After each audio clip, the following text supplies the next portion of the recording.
Nous sommes à Los Angeles dans les années 1950. Une petite fille afro-américaine, immense pour son âge et timide, marche seule jusqu'à la bibliothèque du quartier. Elle ne parle presque pas. À l'école, les autres enfants se moquent d'elle. Les professeurs pensent qu'elle n'est pas très brillante. Et elle, pourtant, est déjà certaine d'une chose, c'est qu'elle deviendra écrivaine de science-fiction. Personne ne l'encourage, à part sa mère qui la pousse à faire des études. Sa famille est pauvre, sa mère est femme de ménage, et dans les magazines qu'elle lit, les héros sont tous blancs, les auteurs aussi. Et les femmes n'existent presque pas. Tout, absolument tout, lui indique qu'elle n'a pas sa place ici. Alors, elle décide qu'elle se fera cette place elle-même. Cette enfant s'appelle Octavia Estelle Butler et quelques décennies plus tard, elle deviendra l'une des auteurs les plus importantes de toute l'histoire de la science-fiction, au point que ses romans décriront notre futur avec une précision presque inquiétante. Mais pour comprendre comment elle y est arrivée, il faut revenir au début. À une époque où devenir écrivaine était déjà improbable et devenir Octavia Butler relevait presque de l'impossible. Hello Nixonautes, bienvenue sur ma chaîne pour ce Nixplorer avec lequel nous partons à la rencontre de l'une des mères de l'afrofuturisme, Octavia E. Butler.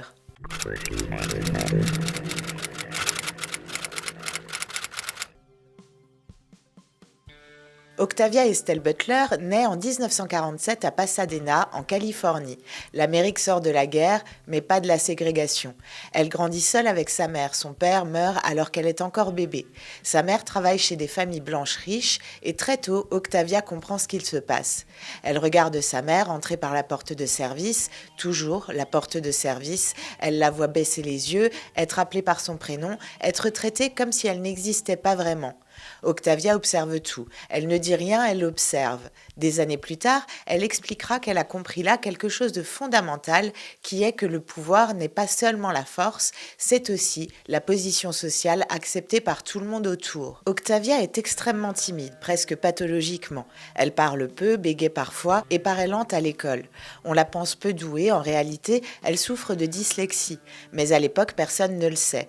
Alors elle compense, elle lit. Chaque jour, elle marche seule jusqu'à la bibliothèque publique. Là, personne ne lui demande de parler. Elle dévore tout, contes, histoires, fantaisie, puis science-fiction. Mais un détail la frappe immédiatement. Dans ces histoires du futur, personne ne lui ressemble. Un jour, à la télévision, elle regarde un vieux film de science-fiction très médiocre.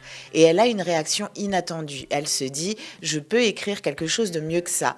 Elle a 12 ans. À partir de ce moment, la décision est prise. Ce n'est pas un rêve ni une envie, c'est une décision. Sa famille ne comprend pas vraiment. Sa tante lui dit qu'une femme noire ne peut pas devenir écrivaine. Alors Octavia fait ce qu'elle fera toute sa vie. Elle n'argumente pas, elle travaille.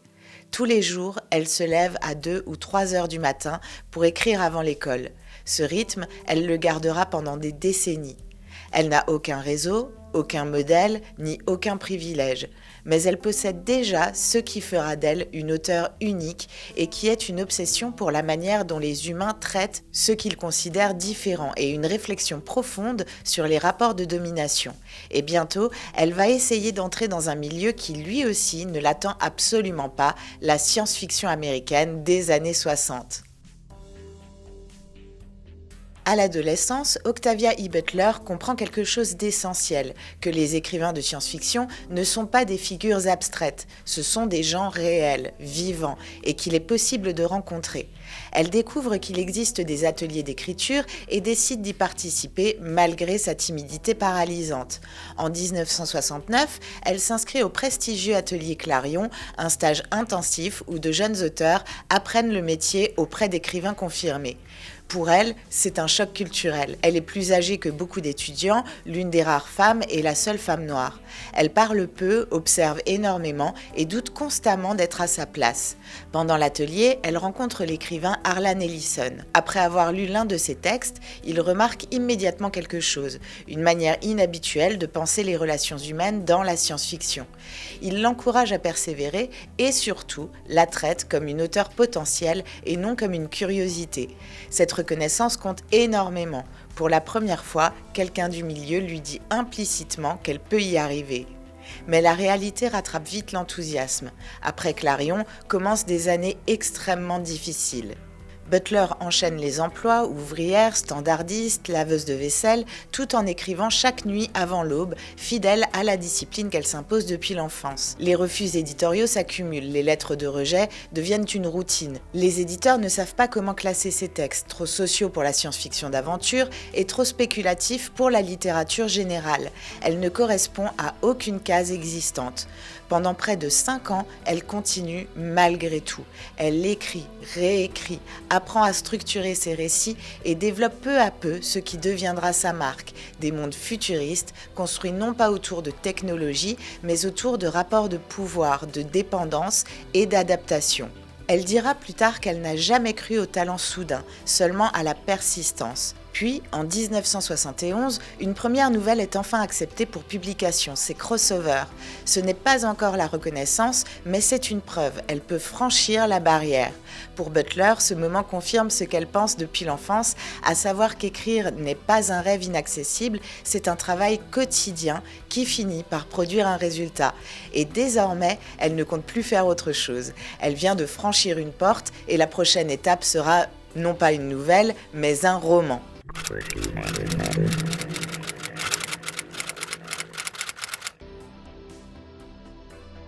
Au milieu des années 1970, Octavia E. Butler cesse progressivement d'être une aspirante écrivaine pour devenir une auteure publiée. En 1976, paraît son premier roman, Pattern Master, ou Le maître du réseau. Le livre surprend. Ce n'est pas une aventure spatiale classique, mais une société structurée autour de télépathes dominants et d'humains subordonnés. La technologie y est presque secondaire. Le cœur du récit est social.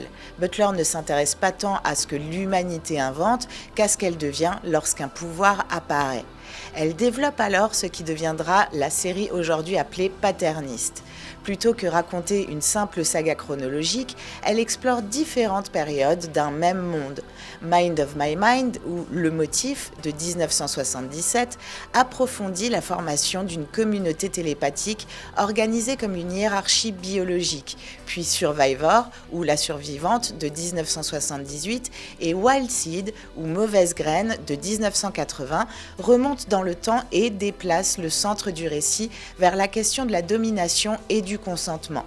Dans Wild Seed, notamment, elle introduit deux figures opposées, une entité capable de changer de corps et une femme capable de créer la vie, dont la relation traverse les siècles et interroge la notion même de pouvoir légitime. La série se poursuit avec Clay's Ark, ou Humain plus qu'humain de 1984, où l'altérité n'est plus seulement sociale mais biologique, puisque l'humanité y est confrontée à une forme de contamination qui transforme les corps et brouille les frontières entre survie et humanité.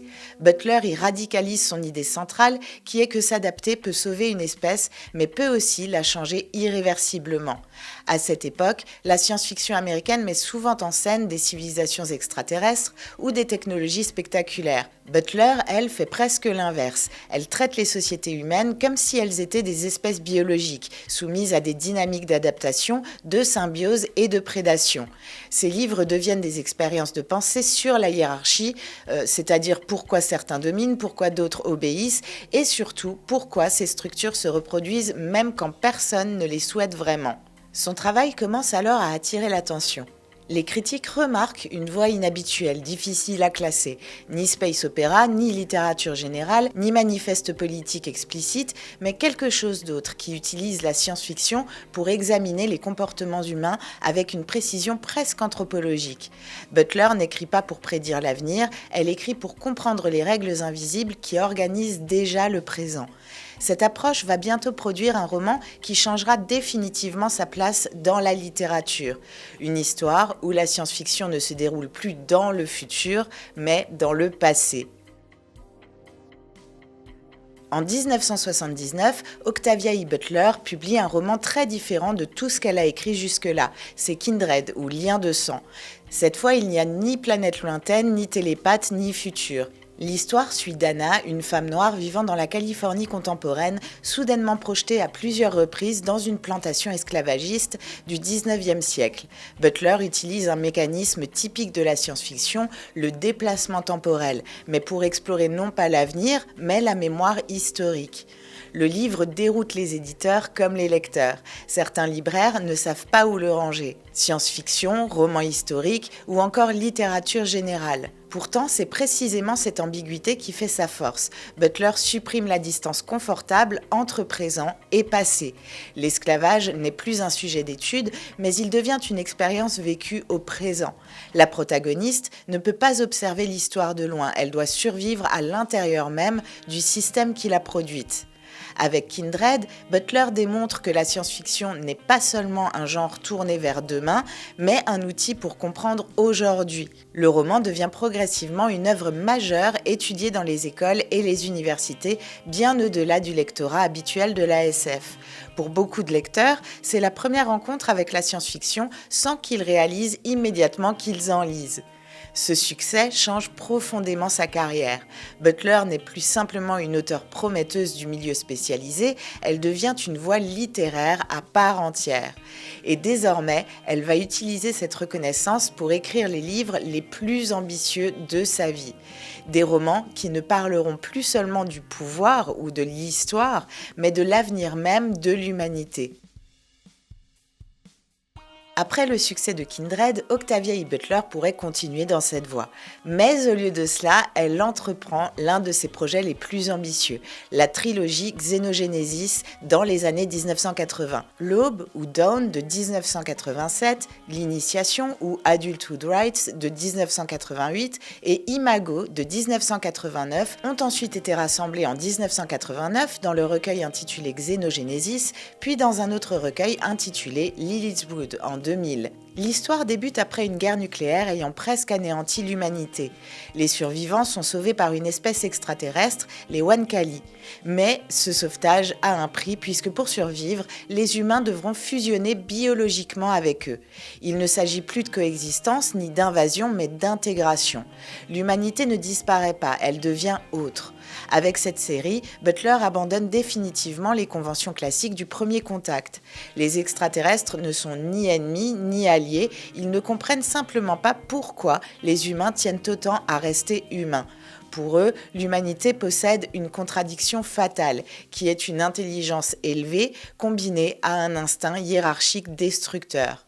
La guerre nucléaire n'est donc pas un accident de l'histoire, mais une conséquence logique de notre nature. La trilogie devient alors une expérience philosophique. Vaut-il mieux survivre en changeant ou disparaître en restant soi-même ? Pour la première fois dans son œuvre, Butler met ses personnages face à une alternative sans solution confortable. Résister signifie l'extinction, accepter signifie perdre son identité. Ces romans marquent une évolution majeure dans sa pensée. Jusqu'ici, elle analysait les systèmes de domination humains. Désormais, elle questionne l'idée même de l'humanité comme valeur absolue. L'altérité n'est plus sociale ni historique, elle devient biologique, intime et irréversible. Et c'est précisément après avoir exploré cette possibilité, donc la transformation de l'humain, qu'elle va revenir à la Terre contemporaine pour écrire son œuvre souvent considérée comme la plus marquante, une vision de l'avenir où aucun extraterrestre ne viendra nous sauver. En 1993, Octavia E. Butler publie Parable of the Sower ou La parabole du semeur. Contrairement à ses œuvres précédentes, l'histoire ne se déroule ni dans un passé lointain, ni dans un futur abstrait. Elle commence dans les années 2020, dans une Amérique appauvrie, fragmentée, où l'État se délite, où l'eau devient précieuse, où les communautés vivent derrière des murs pour se protéger de la violence et des incendies. Butler n'écrit plus une hypothèse lointaine, elle extrapole directement son présent. Le roman suit Lorraine Olamina, une adolescente atteinte d'hyper-empathie, incapable d'ignorer la souffrance des autres. Dans un monde où la survie exige l'indifférence, cette capacité devient à la fois un danger et une nouvelle manière de comprendre l'humanité. Au fil de son périple, Lorraine développe une idée radicale. Plutôt que de tenter de restaurer un monde perdu, il faut accepter le changement permanent et construire une nouvelle philosophie. Elle l'appelle Earthseed, ou semence de la terre. Avec ce livre, Butler ne décrit pas seulement un effondrement social, elle imagine la naissance d'un système de pensée.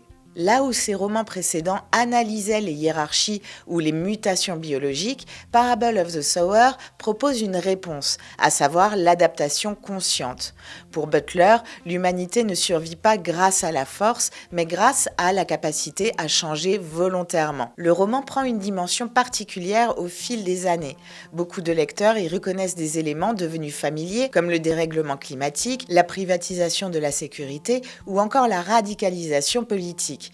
Butler ne cherchait pas à prédire l'avenir, mais à observer les tendances de son époque jusqu'à leurs conséquences logiques.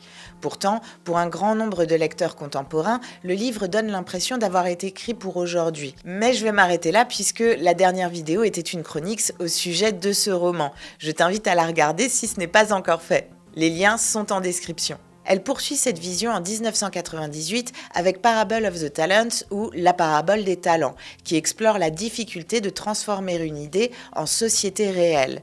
Le message devient plus dur. Imaginer un avenir est une chose, le faire accepter par les humains en est une autre. Butler n'offre pas une utopie, elle décrit un combat permanent entre peur et adaptation. Avec ses romans, elle atteint une reconnaissance littéraire majeure. Elle reçoit notamment la bourse MacArthur, parfois appelée bourse du génie, devenant la première auteure de science-fiction à l'obtenir. La petite fille silencieuse de Pasadena est désormais reconnue comme une penseuse majeure de son époque. Mais au-delà des prix, son œuvre laisse surtout une question ouverte. Si l'humanité sait qu'elle doit changer pour survivre, en est-elle réellement capable ? Au fil des années, Octavia E. Butler devient une figure incontournable de la littérature spéculative. Ses textes commencent à être récompensés par les plus hautes distinctions du genre. Elle reçoit le prix Hugo de la meilleure nouvelle pour Speech Sounds en 1984. L'année suivante, Bloodchild remporte à la fois le Hugo, le Nebula et le prix Locus, devenant l'un de ses textes les plus étudiés pour sa réflexion troublante sur la dépendance et la reproduction. Sa reconnaissance se confirme avec plusieurs prix Nebula au cours de sa carrière, dont celui du meilleur roman pour Parable of the Talents en 1999, confirmant que son travail dépasse désormais largement le cercle des lecteurs spécialisés. Mais la distinction la plus symbolique arrive en 1995. La Fondation MacArthur lui attribue sa célèbre bourse, souvent surnommée Bourse du génie, comme je le disais plus tôt. Elle devient la première auteure de science-fiction à recevoir cet honneur. Cette récompense ne distingue pas un livre précis, mais une œuvre entière et une manière nouvelle d'utiliser la science-fiction pour penser le réel. Pour une femme noire qui écrivait seule avant l'aube, faute d'être prise au sérieux, la trajectoire est exceptionnelle. Cette reconnaissance change sa situation matérielle, puisque pour la première fois, elle peut écrire sans dépendre d'emplois alimentaires. Mais elle ne modifie pas son approche. Butler continue d'explorer ce qui l'obsède depuis le début, c'est-à-dire la coexistence entre les êtres. Après avoir interrogé l'esclavage, la hiérarchie sociale et la fusion biologique avec les extraterrestres, elle se tourne vers une autre figure de l'altérité, le vampire. En 2005 paraît Fledgling ou Novice. Le roman suit Shori, une jeune fille amnésique à l'apparence humaine qui découvre qu'elle appartient à une espèce proche du vampire. Mais Butler détourne immédiatement les codes du genre. Les relations entre vampires et humains ne sont pas fondées sur la prédation pure, mais sur une dépendance mutuelle. Les humains ont besoin du lien chimique créé par la morsure et les vampires dépendent psychologiquement de leur partenaire. La question n'est donc plus de savoir qui domine, mais comment deux espèces peuvent vivre ensemble sans se détruire. Le livre aborde aussi frontalement le racisme biologique. L'héroïne est rejetée par les siens précisément parce qu'elle représente une évolution possible de l'espèce. Jusqu'à la fin de sa carrière, Butler revient ainsi sur un thème central qui est la peur du changement, mais cette fois à l'échelle intime, presque familiale. Avec Novice, elle conclut son œuvre non pas par une apocalypse ou une prophétie, mais par une interrogation plus simple. Vivre ensemble exige-t-il forcément qu'un des deux camps perde son identité ou peut-on inventer une autre forme de relation ? Avec le temps, Octavia E. Butler ne devient pas seulement une auteure étudiée, elle devient une référence. Une génération entière d'écrivaines et d'écrivains de science-fiction découvre dans ses livres quelque chose de rare, la preuve qu'il est possible d'écrire l'avenir sans effacer certaines expériences humaines. Son œuvre s'inscrit progressivement dans ce que l'on appellera l'afrofuturisme, un courant artistique qui utilise l'imaginaire spéculatif pour interroger l'histoire, l'identité et les futurs possibles des diasporas africaines. Butler n'a jamais revendiqué d'étiquette précise, elle se disait afro-historienne, mais ses romans incarnent profondément l'esprit de l'afrofuturisme, terme relayé plus tard. Elle place des gens noirs au centre du récit, non pas pour corriger le passé, mais pour rendre le futur crédible et ouvrir la voie. Chez elle, la diversité n'est pas un décor, elle change la manière dont les sociétés fonctionnent. De nombreuses auteurs contemporaines reconnaissent cette influence. N.K. Jemisin, par exemple, explique que lire Butler lui a montré qu'elle pouvait écrire de la fantaisie et de la science-fiction sans imiter des modèles qui l'excluaient implicitement. D'autres, comme Nnedi Okorafor, prolongent cette approche en développant des mondes ou cultures, mythes et technologies qui ne sont plus séparés mais coexistent naturellement. Butler n'a pas créé un genre à elle seule, mais elle a ouvert un espace où d'autres imaginaires pouvaient apparaître. Son influence dépasse la littérature. On la retrouve dans le cinéma, la musique, les arts visuels et les débats contemporains sur la représentation du futur. L'afrofuturisme devient alors moins un mouvement artistique qu'une manière de corriger une hypothèse implicite de la science-fiction classique, à savoir l'idée que le futur ressemblerait à une extension uniforme du présent. Butler, au contraire, montrait qu'un futur crédible devait intégrer des histoires multiples, parfois contradictoires, parce que l'humanité elle-même ne forme pas un bloc unique. Ainsi, avant même d'être redécouverte par un nouveau public, elle avait déjà transformé la manière dont de nombreux créateurs imaginaient le futur, non plus comme un décor lointain, mais comme un espace partagé. En 2006, Octavia E. Butler meurt brutalement à l'âge de 58 ans, laissant derrière elle plusieurs projets inachevés, dont la suite de la série Parabole. Elle avait également connu le phénomène de la page blanche, possiblement en raison de la prise de médicaments. Sa disparition passe relativement inaperçue en dehors du milieu de la science-fiction. À ce moment-là, elle est reconnue, étudiée, respectée, mais pas encore devenue la figure culturelle majeure qu'elle sera quelques années plus tard. Elle sera intronisée au Science Fiction Hall of Fame en 2010. Peu à peu, ses livres commencent pourtant à circuler autrement. De nouveaux lecteurs découvrent Kindred, qui entre dans les programmes scolaires, puis dans les années 2010 et 2020, Parable of the Sower connaît une redécouverte massive. Beaucoup ont l'impression de lire un roman écrit pour leur époque, avec les incendies géants, les tensions sociales, les crises économiques et les migrations climatiques. Butler n'avait pas prédit l'avenir. Elle avait observé son présent avec suffisamment de lucidité pour en imaginer les conséquences. Cette redécouverte transforme sa place dans la littérature. Elle n'est plus seulement une grande auteure de science-fiction, elle devient penseuse du changement. Ses livres sont étudiés en sociologie, en politique et en philosophie.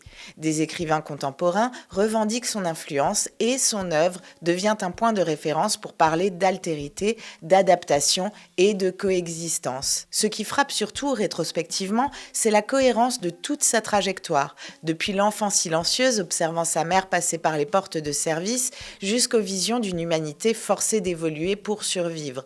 Butler n'a cessé d'explorer la question de pourquoi les humains résistent-ils autant au changement alors que leur survie en dépend. Ces romans ne donnent pas de réponse rassurante. Ils suggèrent au contraire que l'humanité ne progresse pas naturellement. Elle doit choisir de changer consciemment, parfois douloureusement. Et c'est peut-être pour ça qu'ils paraissent aujourd'hui plus actuels que jamais. Ils ne parlent pas du futur, ils parlent de ce que nous faisons du présent.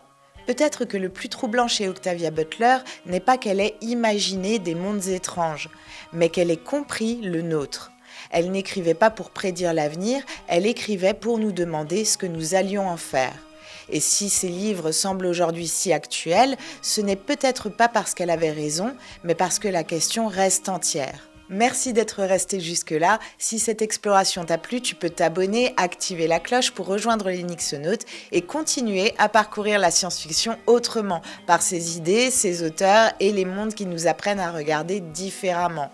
Tu peux également booster cette vidéo, la liker, la commenter et la partager. Ça aide beaucoup. Et si tu veux aller plus loin avec Octavia E. Butler, La parabole du semeur, l'un de ses romans les plus troublants et peut-être les plus proches de nous, était le sujet de ma dernière chronique. Le lien est en description. À bientôt, d'ici là, prends soin de toi et n'oublie pas d'explorer de nouveaux horizons avec la science-fiction.